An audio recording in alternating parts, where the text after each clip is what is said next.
Hi guys! Well, it's Becky Cherny, and I'm back on Facebook Live. There you go, Anthony. Santangelo says, you know what, Becky, you got to get out there, and here I am back on Facebook Live. So, I want to talk about this Carvana thing.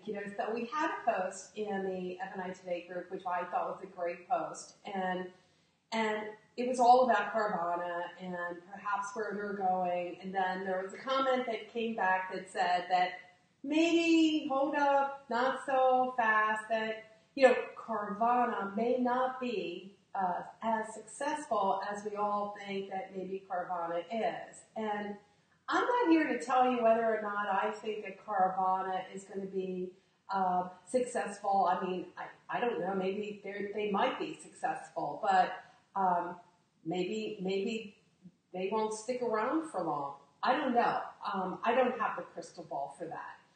Maybe they are losing millions and billions of dollars and they can't recoup. I don't know. But here's what I think that I do know out of this whole thing.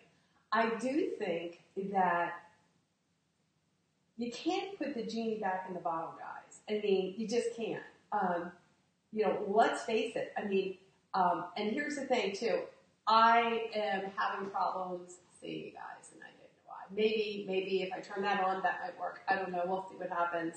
I'm going to play around with that. But thank you for all that's on here. I'm going to have to go on my iPhone and check it out. So hopefully, if you guys are making comments, I'll be able to see some of that soon. So, but here's the thing. I don't think that you can put the genie back in the bottle. I mean, it is not Carvana that is offering customers with the ability to do not only shop vehicles online, but also to complete the financing process online. And customers, they don't have to even step foot in the dealership to take delivery of that vehicle. I mean, they can either go to a nearby kiosk, or they can actually have the vehicle delivered to their home.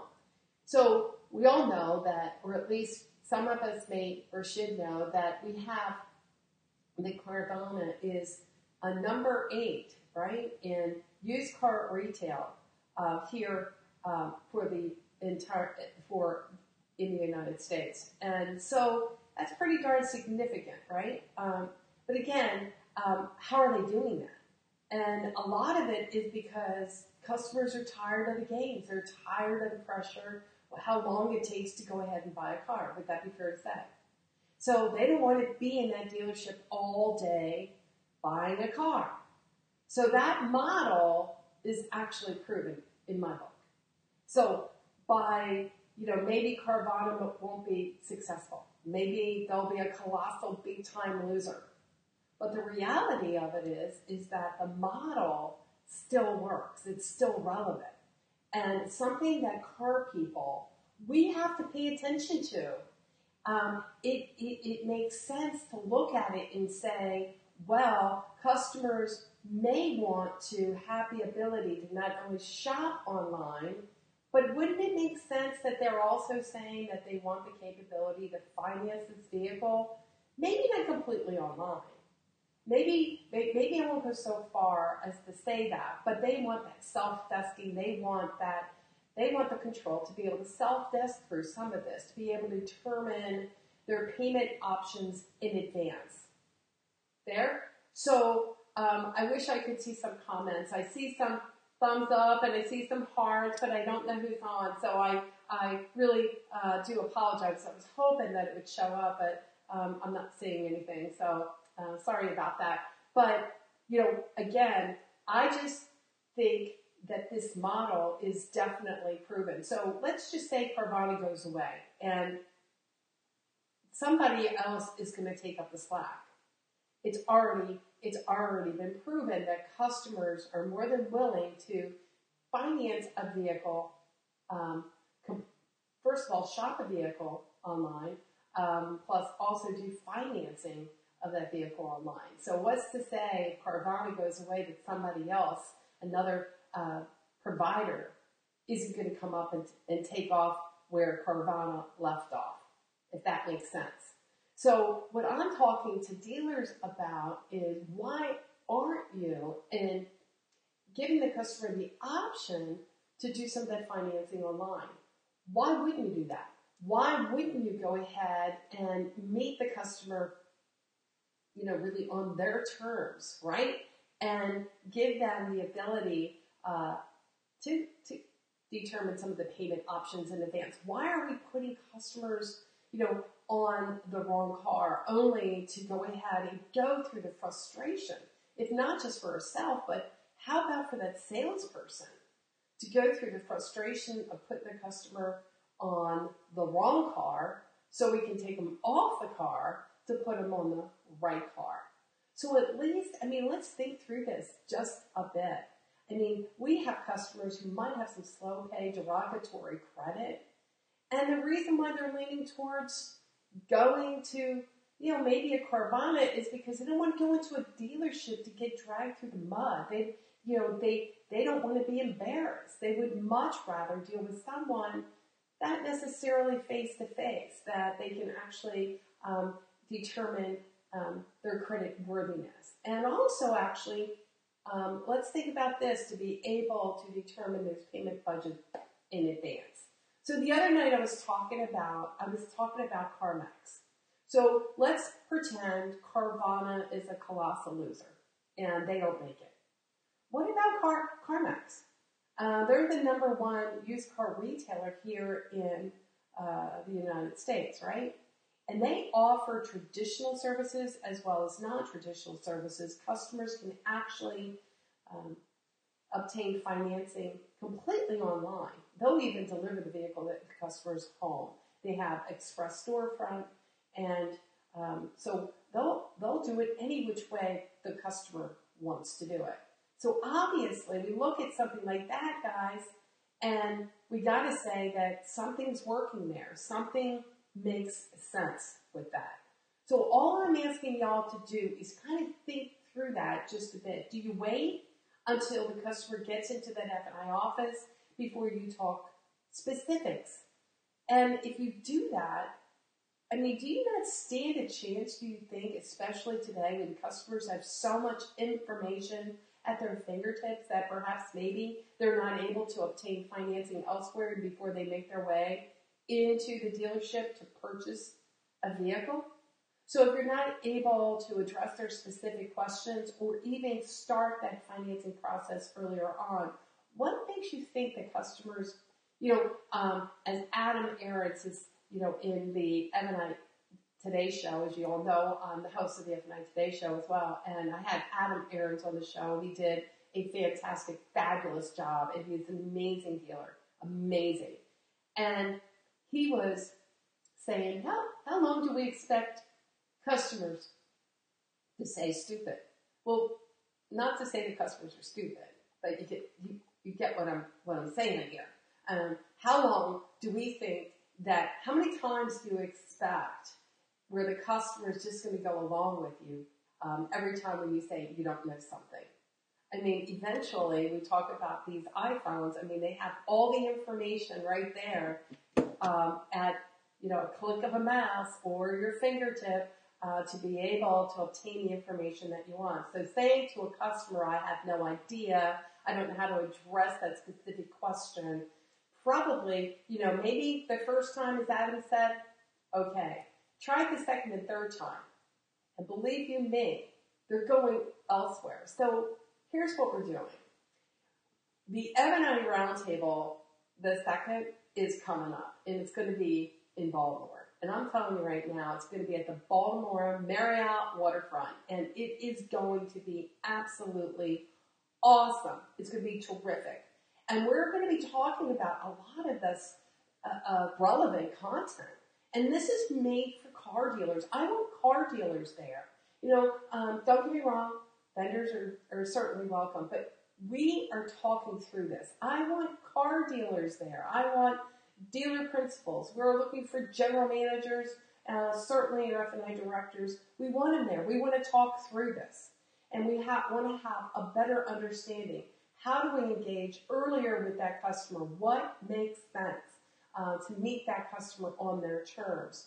And, I quite get it. We all get it that we want to protect the golden goose. And what the golden goose is And that is the F&I department, right? We want to make sure that, we guarantee that we're not going to lose those profits out of that department. But here's what I will think and what I believe.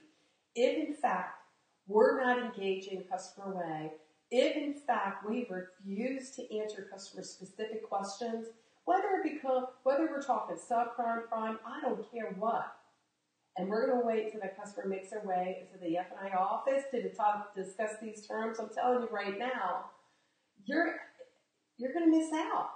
I am talking to dealers today, and I don't know if you're on, Cheryl, or not, but I will tell you, I am talking to dealers that are telling me customers are walking into the dealership with a check made out for the exact amount. And they're talking to me about, you know what, we have got to start doing something about this because you know what, things are happening and we need better tools to be able to embrace that customer and engage with that customer, online. And I couldn't agree with them more because we do. You have these major automotive groups that are hooking up. They are hooking it up and they're making sure that they are engaging earlier on in that process. So, guess who's on? Mr. Ted Hayes. Ted Hayes is here. Hey, Ted, I'm so glad you're able to be here. I'm actually seeing your comments. Go figure. So I'm so happy, that I was able to see your comments. I was a little concerned that maybe something wasn't working here, but so the dynamic duo, that's us. And you're Batman. I'm back. So we've got this with the F&I Roundtable. And you know what? Since Ted Hayes did make it in tonight, I do want to talk a little bit about his Fixed Ops Roundtable. Talk about, awesome. Stan's here. Good to see you, Stan. I'm glad you were able to be here. And thank you, Ted, for letting me know. Because I don't know, I can't see everybody's comments, so I don't know what's going on here. But anyway, Ted is having this fantastic, I'm telling you right now, this Fixed Ops Roundtable in LA is amazing. In Beverly Hills at the Hilton, are you kidding me? September the 20th. This is going to be packed up, and he has got an amazing lineup of speakers.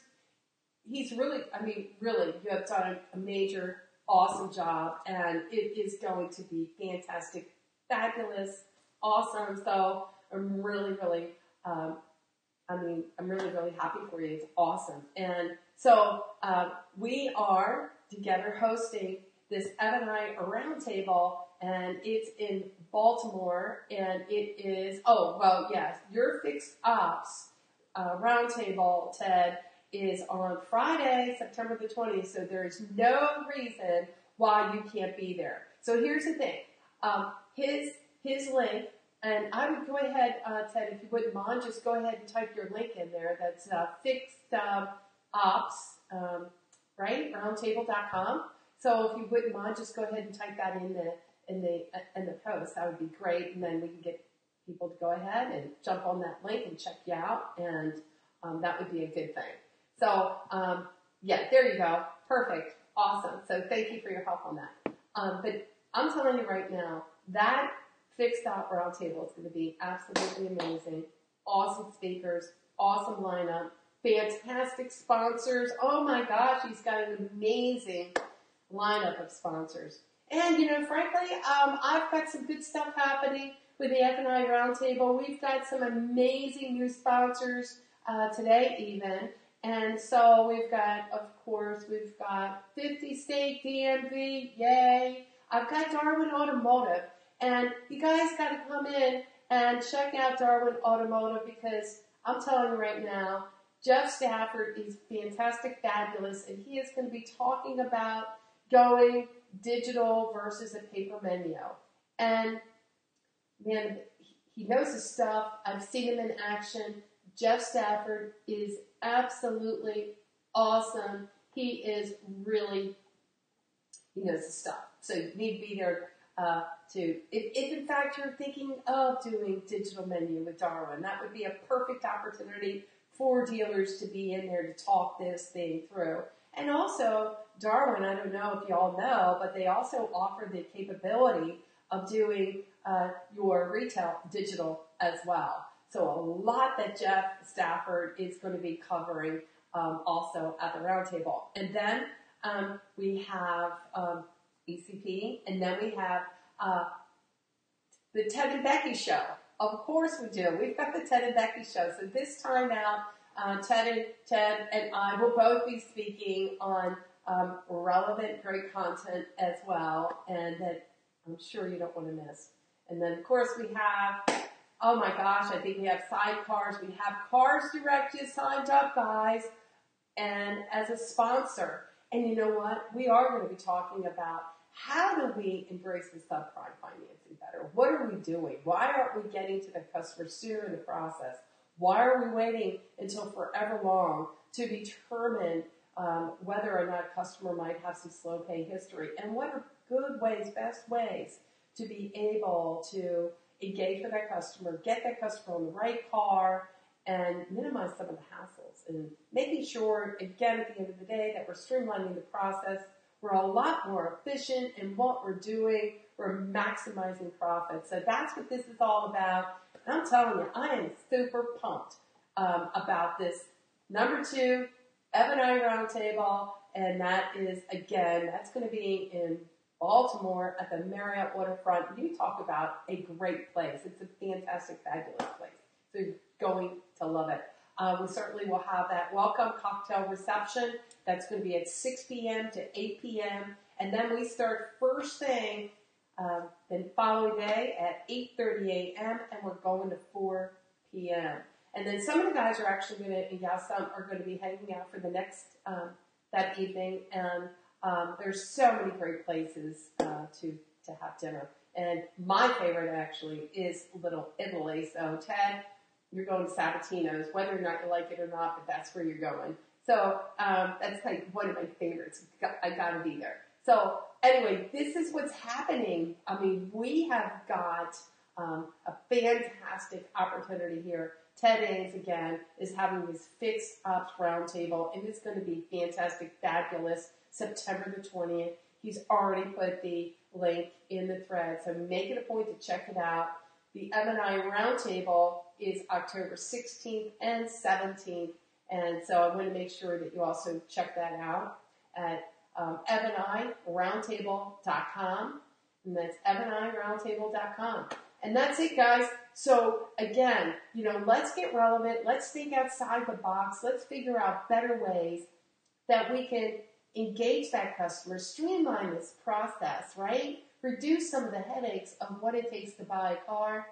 And why can't we just go ahead and maximize the profits while we're at it? The more consistent that we are, the more efficient that we are in our everyday practices, I'm going to tell you, you can't help but be more successful. So that's it, guys. Thank you again. Ted, thank you so much for being on my Facebook Live and commenting. So at least I know someone commented. So anyway, thank you again, guys, and hope to see you soon. Thank you.